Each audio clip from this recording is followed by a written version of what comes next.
rave about today, but I do have a lot of rants. Well, I do have something to rave about. I woke up this morning today, thank you, Jesus. But I am here today to talk about Prince's family trying to sue for his death. According to TMZ, Prince family blames the doctor, which his name is Dr. Michael Schellenberg. They're blaming Walgreens for giving him the prescription, and they're also blaming Trinity Hospital for failure of appropriately diagnosing and treating him the correct way with his drug addiction, with his prescription medicine drug addiction. So they want to get money for his death. I'm kind of like, I love Prince. Don't get me wrong, I love him. But my thing is, you guys are not happy with the money he left you guys to split. So you want to sue these people blaming them. But where does your blame come into play? Because you're his family member. You know he had a drug addiction. Were you trying to intervene? Did you try to do that? Or did he say, get the fuck out of my face. This is me, I'm Prince. I'm going to do what I want to do. But at the end of the day, there should have been some kind of intervention if the family felt that he had an addiction problem. If you guys don't know, according to E! News and Sheila E., back in 2010, Prince had hip replacements. And he became addicted from there to pain medication. Started off with Percocet, went to fentanyl, and he just had an addiction. And prior to the day before Prince died, he was treated by Dr. Michael Schellenberg at his office. So he just gave Prince a prescription. And here you go, bud. A doctor should know when their patient, they should feel when their patient is addicted. They should know. Me, myself, I see it every day. I work in this field. They should have known. It's the way you act, the way you talk, your demeanor. You know when someone's addicted to prescription medication. You know when somebody's addicted to street drugs. So, with that being said, I feel that there were a lot of people at fault, and not just Trinity Hospital, not just the doctor, Dr. Schellenberg, and not just Walgreens. His family, I feel they were at fault too. I don't know, I could be wrong, but my thing is, he giving me what I want. He does this for me. He does that for me. So I'm going to let him do what he do. He grown. You know, but now he's gone. You want to get money now. You know, and this is just my opinion. I know how it works. Doctor writes the prescription. Pharmacy fills it. If that patient comes in and the pharmacy sees that they have received pain medication for another doctor, they're not supposed to fill that prescription. And they are supposed to notify each doctor that they've gotten a prescription from, showing them that they received two of the same prescription, or it doesn't even have to be the same prescription medication. It can be Percocet, Norco. It could be either one. And it could be fentanyl. You cannot receive two different narcotics from two different doctors. There are ways where if you have a pain management doctor and say you go in to have a dental procedure. Okay, that dentist will give you pain medicine, but he will not give you the same exact medicine. And on that prescription, that dentist will write, do not take current pain medication with this medication. Also, according to Pharmacy Time, Prince was also using an alias. That's a big no-no. I don't care how rich and famous you are, you cannot use an alias. When you're going to pick up any narcotic, you're supposed to have an ID. That pharmacy is supposed to ask you for that ID. No, and with him being Prince, he probably wasn't even the one going in picking up the medicine. You know, because as it shows, according to TMZ, the day before he died, he was pacing, waiting for somebody to go get his medicine. You know, it's just that this is serious. This is serious. Because the doctor can lose his license. You know in Prince, and you're just giving him medication because he's Prince, and you're like, oh, I take care of Prince. He's one of my patients. Which shouldn't be said anyway because there's HIPAA violations. But if just saying to himself, I see Prince, well, we good. I just give him this and give him, you're wrong. The doctor's wrong, writing a prescription is an alias name. The pharmacy is wrong for filling it in the alias's name. According to Pharmacy Time, it happened to another celebrity. And the DEA don't play.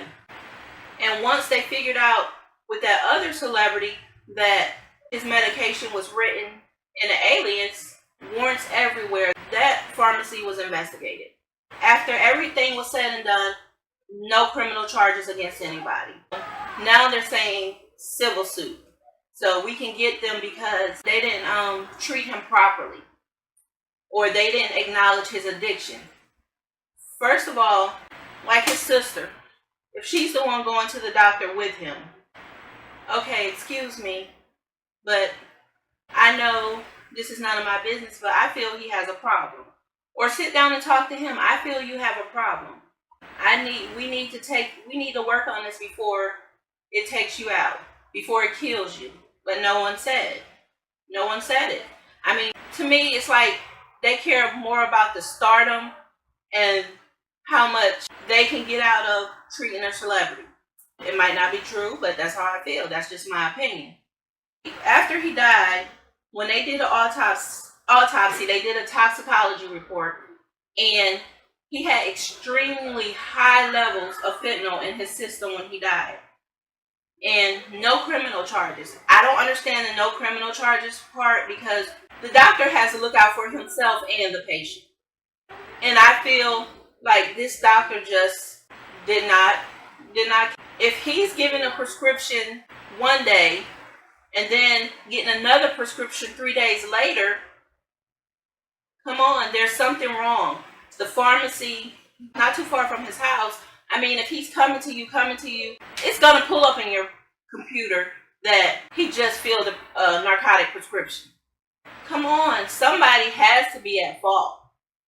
And I'm not saying that the doctor, the hospital, or Walgreens wasn't at fault. I'm saying that I feel all three were at fault, including his family.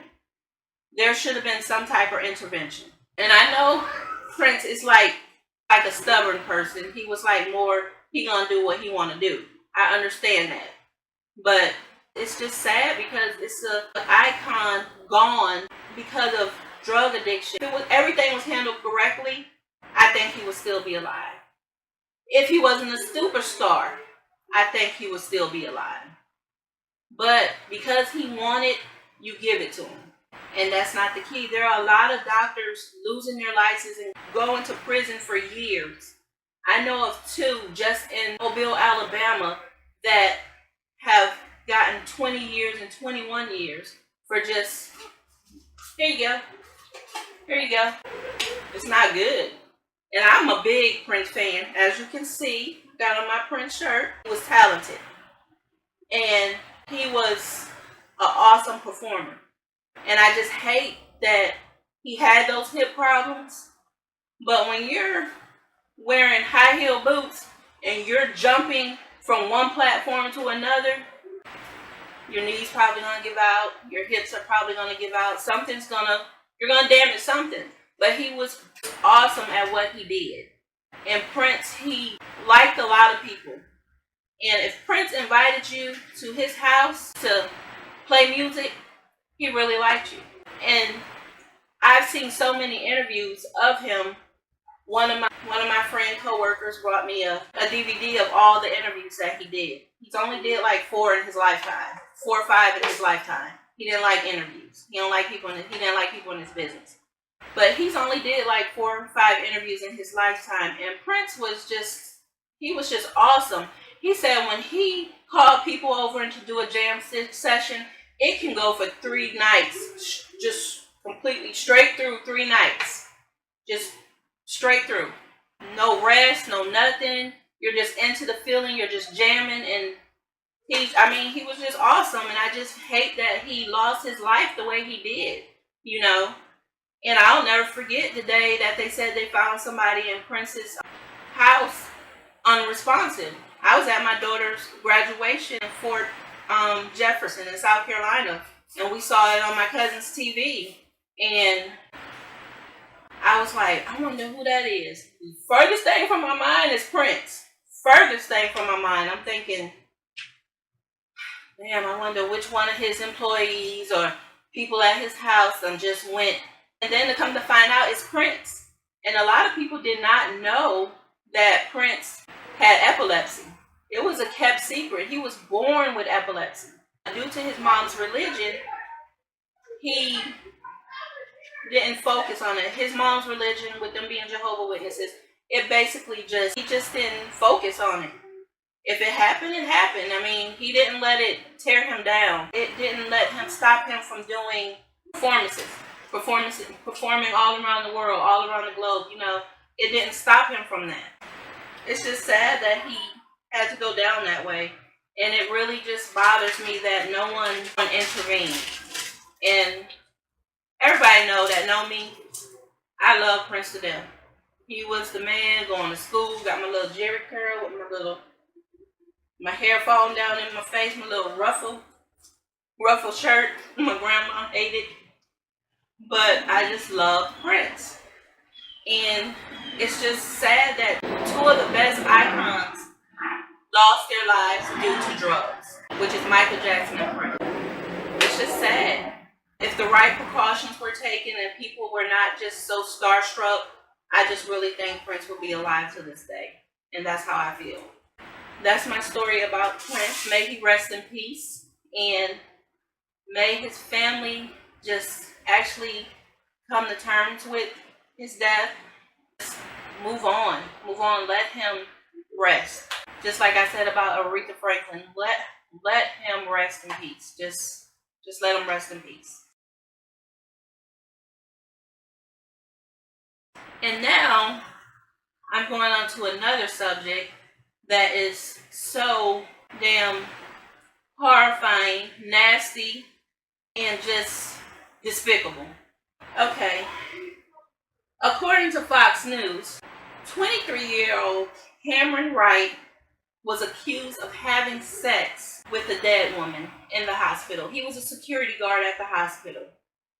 There were 2 eyewitnesses. And I'm like, it's too many women out here giving it away for free. And I just cannot come to terms with somebody that doing something that nasty. That is disgusting. This lady was a kindergarten teacher and that wanted to donate her organs to help somebody else continue to live.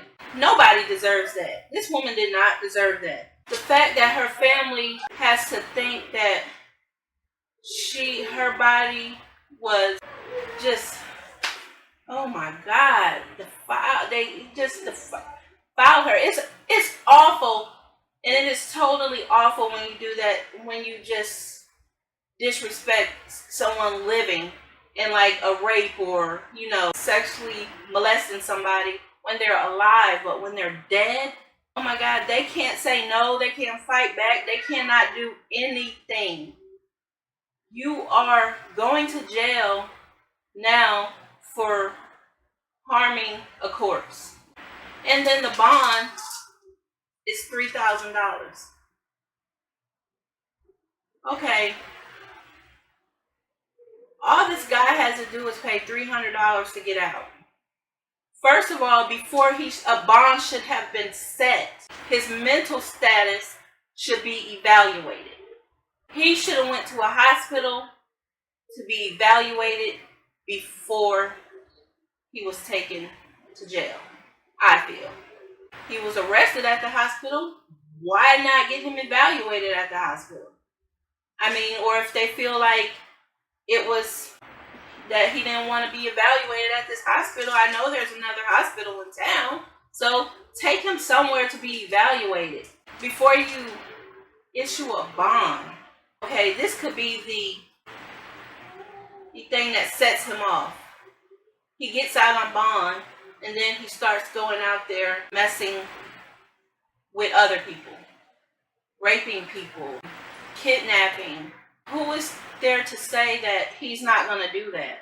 Somebody that would do something that to a corpse and get enjoyment out of it and get aroused by it, there's something wrong with them. And it all goes back to that family. If you feel like your brother was childlike, has a childlike mentality, why don't y'all get help for him? I don't get that. I think family should always be there for each other and not be scared to say you need help. That person deserves that. That person needs that. And don't wait until that person is arrested to say that they need help. You saw they needed help before this happened. Don't try to use that as an excuse now to say that, well, he just thought like a child and his just mental status just wasn't right to me. Okay. If it wasn't right to you now, it wasn't right to you before. And I feel like it's okay to be nervous and scared, but sometimes you just have to. And I know some family members, get the hell out of my business, leave me. But I feel if you tried, you did your job. If you see someone that needs help, if I see a friend that needs help, I'm going to say it. They don't have to get help, but I know I was there and I tried and I said something about it. I mean, just attempt to try to do something. And if it's not get them help, just ask them, do you want to sit down, talk about it, discuss this, and see what we can do to help you get better or help work this out. If you don't want to go talk to someone by yourself, I will go with you to talk to someone about your problem. Mental health is one of the biggest issues in America. You gotta look for signs. Now, sometimes I can say sometimes there might not be any signs, but majority of the time I know there's signs. When you got kids going to a church, shooting people in a church, there was a sign. There's a sign somewhere saying this motherfucker is not stable. This person needs some help. It's just, you gotta do your part. You gotta do your part. And I know there are people who don't want to be in other people's business, and I understand that. But don't continue to pretend to be a friend and not say anything. Some people might be waiting for you to come and talk to them. Well, I noticed this about you. Do you need help? How can I help you? Is there something I can do for you? Some people might be waiting for that. There's probably a lot of people out there that have committed suicide, waiting for someone to ask them for help. I just feel we as Americans, we as God's children, have to, I think, help one another. And it shouldn't have to be, I'm only going to help this person if they're black. I'm only going to help this person if they're white. I'm only going to help this person if they're Latino, etc., etc. I mean, everybody should want to help somebody. You see somebody out there that needs help. And be truthful about it. I mean, just be truthful about it. I saw a guy standing on the side of the road the other day. And he said, I'm just going to be honest, I want a beer. Okay, bro, go get you a beer. You done told the truth. I'd rather have somebody tell me the truth, stand on the corner saying they need help, go buy drugs with it. And if I see you with a sign saying you're hungry, I'm going to go get you some food and bring it back to you. Now, if you don't want that food, you just want money to go do whatever. Because if you were really hungry, you would be grateful and thankful for that food that I went and got you. So, I mean, there are people that need help. And this guy right here needs some kind of help. Because what he did was despicable. I pray to God this just never happens to anyone I know. I know it'll be somebody out there to do the same thing again. I mean, I know, but it's just, I just pray that some of this stuff has to end. Like I said, this just was a nasty ass guy that just, I don't know. I don't understand why you would do something like this to a person. And she has students. And today's kids, they listen to news, they listen to their parents talk, they're going to hear this about their teacher. They already said that they have a teacher and she's gone. And now they have to hear that a grown-ass man done defiled their teacher after she died. You know, that's just not right. But thank you guys for listening. If you have any comments, make sure you comment on it. You can hit me up on 3 of my social media sites. I just want to say to you, thanks for listening. And don't forget to like, share, and subscribe. And I'll see you guys next time. Have a good day.